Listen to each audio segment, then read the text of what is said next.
You ask Tiger to solve. This deals with linear equations with one unknown.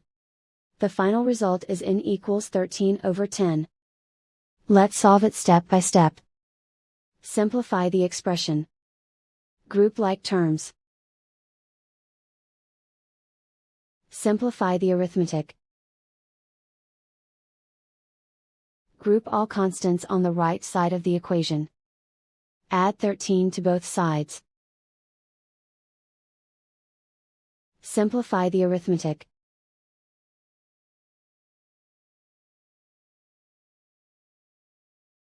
Isolate the n. Divide both sides by 10. Simplify the fraction. And so the final result is n equals 13/10.